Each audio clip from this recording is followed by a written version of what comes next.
Quel message avez-vous ce soir envie de passer, outre un message de paix? Est-ce que ça a une signification, cette marche, pour vous? Est-ce que ça a un sens? Oui, ça a un sens dans la mesure où nous rejoignons deux points particuliers de la ville de Bordeaux, puisque ces deux points se trouvent sur la route, enfin sur les chemins de Saint-Jacques-de-Compostelle. Et on sait très bien la portée symbolique de ces chemins de Saint-Jacques, où quel que soit le niveau de vie des personnes, et chacun se retrouve sur le même pied d'égalité. On est seul devant Dieu, et c'est quelque chose d'important de se dire justement, et dans la paix, la recherche de la paix à travers ce chemin. Et beaucoup de gens font ce pèlerinage vers Saint-Jacques-de-Compostelle pour justement essayer de rechercher une certaine paix.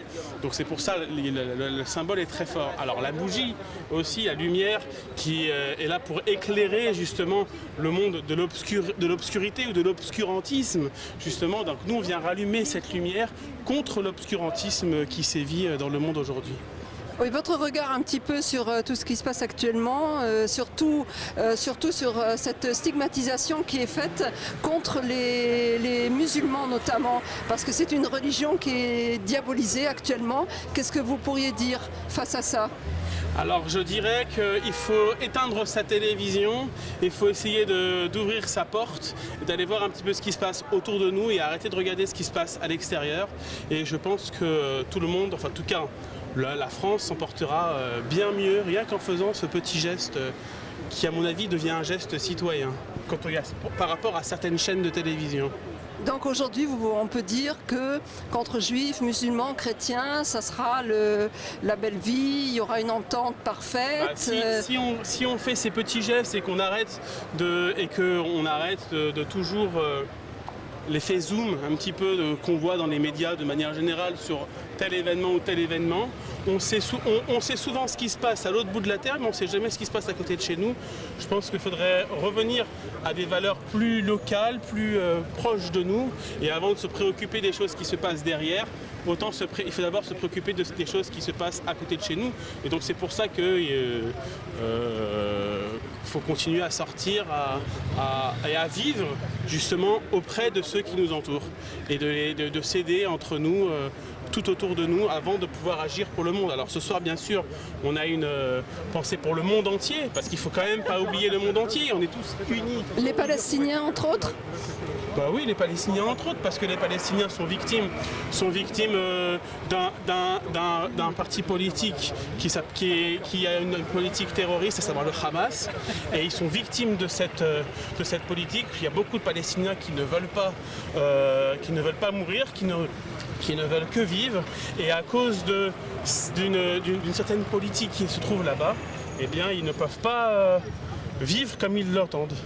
Et l'occupation israélienne, qu'est-ce que vous en dites? L'occupation israélienne. L'occupation israélienne. Alors, tout d'abord, il faut savoir, est-ce que vous êtes déjà allé en Israël d'abord? Je vous pose la question. Jamais.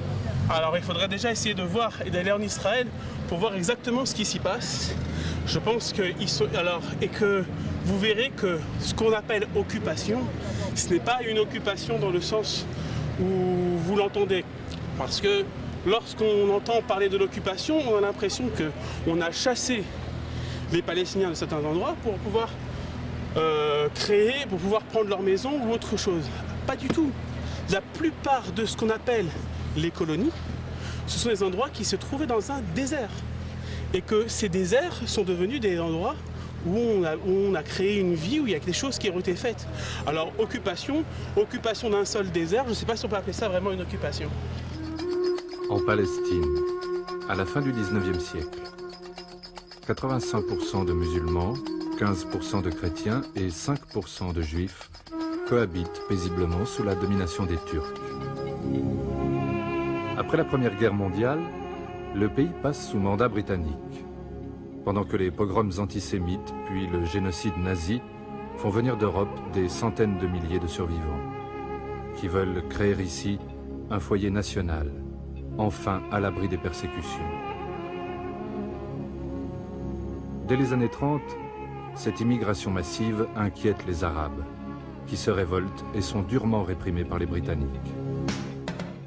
En 1947, Voulant mettre un terme à la violence et aux revendications, les Nations Unies décident le partage du pays en 2 États, juifs et palestiniens. Les Arabes refusent le partage. C'est la guerre, la victoire des Juifs et l'exode pour 800 000 Palestiniens chassés de leurs terres. Peuplé d'immigrants, l'État d'Israël est né.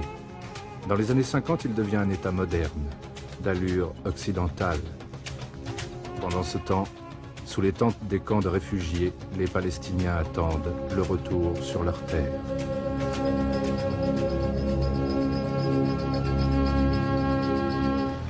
D'accord, mais pour les Palestiniens, c'est une occupation puisque depuis 70 ans maintenant, ils ne sont pas chez eux, ils le disent haut et fort. C'est vous qui voyez ça comme ça. Il faut savoir qu'il y a eu au départ un accord, il y a eu des propositions d'un État de la possibilité de créer 2 États. D'un côté, ça a été accepté, de l'autre côté, ça a été refusé. On peut pas. Il faudrait refaire l'histoire dans ce cas-là, complètement. Et si à l'époque ils avaient accepté, il n'y aurait pas eu de souci. Donc on ne serait pas en train de parler. Ça risque de durer très longtemps encore. Si on n'arrive pas à trouver des interlocuteurs qui sont valables des 2 côtés, eh bien, et qui aspirent à la paix aussi du côté palestinien, eh bien à ce moment-là, ça peut encore durer, oui, très longtemps. Il circule des vidéos sur les réseaux sociaux Oui. où l'armée israélienne brutalise des enfants, c'est montré, c'est prouvé. Est-ce qu'il ne faudrait pas que malheureusement se mettent autour d'une table les Palestiniens et les Israéliens pour construire la paix ensemble? C'est ce que je viens de dire. Il Oui, faudrait. mais c'est pas le cas pour l'instant. C'est pas le cas parce qu'à chaque fois qu'il y a eu des Palestiniens et des Israéliens autour d'une table, je pense par exemple à l'époque des accords de Camp David avec Yasser Arafat, entre Yitzhak Rabin et Yasser Arafat, cette fameuse poignée de main où les Israéliens étaient heureux de cette poignée de main, et on voit les résultats un petit peu après. Mais que s'est passé après, reprise des attentats en Israël contre des bus, reprise des attaques, reprise de plein de choses qui ont fait capoter justement ce projet, alors que beaucoup d'Israéliens étaient favorables et sont favorables encore aujourd'hui à la paix. Donc votre position, elle est que vous êtes pour que Israël vive en paix, Bien sûr. certes, mais les Palestiniens aussi devraient pouvoir vivre en paix. Bien sûr, c'est pas le cas parce qu'ils ont un gouvernement chez les Palestiniens qui a inscrit dans sa charte la destruction totale de l'État d'Israël. Donc on ne peut pas parler avec quelqu'un qui veut notre destruction. Alors il faudra déjà commencer par le début et à dire et à chercher le bon interlocuteur qui a les mêmes aspirations que celui qui est en face de nous. Mais pourquoi Israël occupe des territoires occupés et construire... J'ai expliqué ça tout à l'heure. Je l'ai expliqué tout à l'heure. Oui. J'ai expliqué que ces territoires occupés n'ont jamais été habités auparavant. Ça, c'est un fait, oui, c'est du désert. Allez, je vous invite à aller un jour en Israël, aller voir du côté de ce qu'on appelle les territoires occupés, et vous allez voir comment c'est que du désert autour. Donc je vois mal qu'est-ce qu'ils ont occupé à part un bout de désert que personne ne voulait. Voilà, il faut... Ça, c'est votre argument à vous? Non, C'est votre argumentation. Vous comprenez bien qu'il y a eu des habitations détruites, même au départ, lors de la colonisation. Il est en 1946-47, je crois. Enfin, ça fait 70 ans. Donc, pour dire que les territoires n'étaient pas occupés, bon, on sait quand même que c'était des territoires occupés, pas inoccupés. Alors, c'était des territoires occupés avec l'assentiment de l'ONU. Si les Palestiniens avaient accepté dès le début, il n'y aurait jamais eu ces territoires occupés. On ne serait même pas là en train de parler du problème qu'il y a entre les Israéliens et les Palestiniens à l'heure actuelle.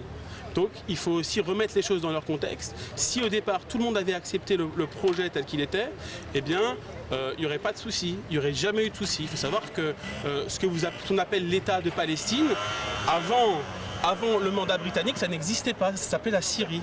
Et c'était à la Syrie. Et que cet État palestinien, un jour c'est... En Palestine, à la fin du 19e siècle, 85% de musulmans, 15% de chrétiens et 5% de juifs cohabitent paisiblement sous la domination des Turcs.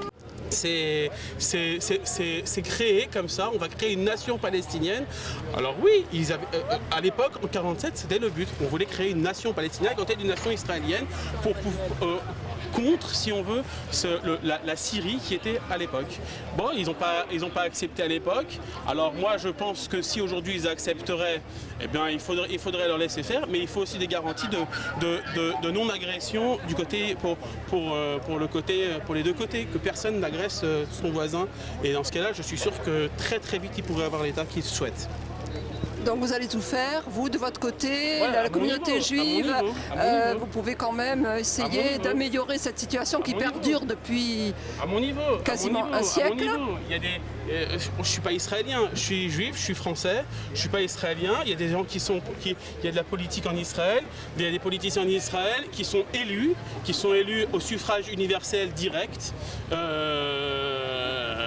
C'est-à-dire que c'est l'État, comme en France, c'est le peuple qui décide de qui les gouverne. Et donc, suivant la politique qu'ils ont envie, c'est à eux de décider. Mais moi, je ne pourrais rien faire de plus parce que je ne suis pas citoyen israélien, je n'ai pas le droit, j'ai aucun droit sur la politique d'Israël en soi, et je ne pourrais qu'agir qu'à mon niveau en disant je pense que. Mais voilà, après c'est à eux de se prendre en main ils sont assez grands et ils ont ce qu'il faut aussi sur place pour pouvoir se gérer tout seul, et qu'on arrête un petit peu de réfléchir alors que nous n'avons pas les moyens de pouvoir agir à notre niveau, puisque c'est une politique comme en France. C'est comme si demain il y a un président qui est élu et on va tous descendre dans la rue parce qu'il dit ah non, en définitive la minorité qui a voté contre va descendre dans la rue en disant ah non, nous on ne voulait pas, alors on va tout faire pour reprendre le pouvoir. C'est la même chose en Israël. Quand il y a des élections, celui qui est élu, il fait son travail selon la demande des Israéliens. Alors après, ça peut plaire ou ça peut pas plaire, mais c'est ça la politique et c'est ça la démocratie. Donc à vos yeux, il faut que Israël et les Palestiniens vivent en paix. Oui, bien sûr, mais ça, vous pouvez demander à n'importe quel Israélien, ils cherchent la paix, tous. Vous croyez que ça leur fait plaisir d'envoyer des soldats et des enfants, leurs enfants pour pouvoir protéger des endroits. Si on pouvait ne pas avoir d'armée dans le coin, mais on serait très heureux. Si demain on pouvait dire on va arrêter, on n'a plus besoin de militaires en Israël parce que c'est la paix totale, ça serait superbe. Pourquoi les Nations Unies n'essaient pas justement de mettre en place un véritable dialogue entre les deux et que les Nations Unies... Je vous ai dit tout à l'heure, il faudrait encore que les deux côtés on ait envie de discuter. Quand vous avez d'un côté qui veut la perte, et c'est écrit dans sa charte, je vous invite à relire la charte du Hamas, qui court à la perte d'Israël, la perte totale d'Israël, quelle possibilité de dialogue? Je vous pose la question, quelle possibilité de dialogue? Israël aussi veut la perte des Palestiniens? Non. Non, trouvez-moi un texte si là il y avait un Palestinien, et je pense qu'il aurait exactement le même discours que vous, à savoir que les Palestiniens sont persécutés. C'est le mot. Oui, ils sont persécutés par le Hamas. Donc ne trompons pas d'ennemis, c'est le Hamas le problème. C'est pas les Palestiniens, c'est pas les Israéliens, c'est le Hamas le problème. D'accord, donc vous êtes à part, vous êtes pour une totale paix. S'il n'y avait pas le Hamas, vous êtes sûr que ça irait beaucoup mieux. Je pense que ça irait beaucoup mieux. Vous avez espoir que s'il n'y avait pas de Hamas? Oui, complètement. D'accord, alors qu'est-ce qu'il faut faire du Hamas alors? C'est pour ça que vous bombardez? Non, il faut bombarder parce qu'eux bombardent aussi. C'est le Hamas qui bombarde. C'est le Hamas qui envoie les... Il y a quand même d'énormes frappes israéliennes. Qui prend en otage la population palestinienne. Vous croyez que ça fait plaisir? Vous vous rendez compte? On est obligé... C'est vrai que ça fait plaisir aux Israéliens de balancer des bombes pour détruire. Ah oui, 2500 morts. Trouvez-moi une guerre où il n'y a pas eu un seul mort. En Israël, très peu, par rapport aux 2500. Parce que la différence entre Israël et le Hamas, c'est qu'Israël fait tout pour protéger sa population, alors que le Hamas l'utilise comme bouclier humain. Donc, on dit que la Palestine, c'est une prison à ciel ouvert. Oui, mais c'est une prison à ciel ouvert organisée par le Hamas, encore une fois. Donc vous voulez pas mettre, vous avez du mal à mettre que Israël a construit cet état de terreur. Non. Certains juifs le disent. Non, moi j'en fais pas partie parce que je suis convaincu que Israël fait tout le contraire pour essayer de sortir de cette situation. Trouvez-moi un pays au monde qui, malgré le fait que ce soit entre guillemets des ennemis, continue à envoyer des aides, continue à envoyer des médicaments, continue à prendre les malades à leur charge dans leurs hôpitaux. Moi, je n'en connais pas beaucoup. Alors, il faut essayer de se renseigner aussi sur ce qui se passe en Israël et arrêter toujours de stigmatiser en disant que, eh bien, Israël, ce sont des diables et ils ne courent qu'à la perte de tous ceux qui sont autour d'eux. Quand vous faites 2500 morts, vous ne pouvez pas dire que c'est pas... Mais je vous ai dit, c'est pas possible. Je vous ai dit, dans toutes les guerres, dans toutes les guerres, il y a des morts. C'est comme ça. Et que si le Hamas met en avant le bouclier humain des civils, en leur disant soit vous restez, soit vous mourrez, et forcément, ça fait réfléchir parce qu'ils ont peut-être une chance que c'est ça, c'est ce qu'on oublie de dire.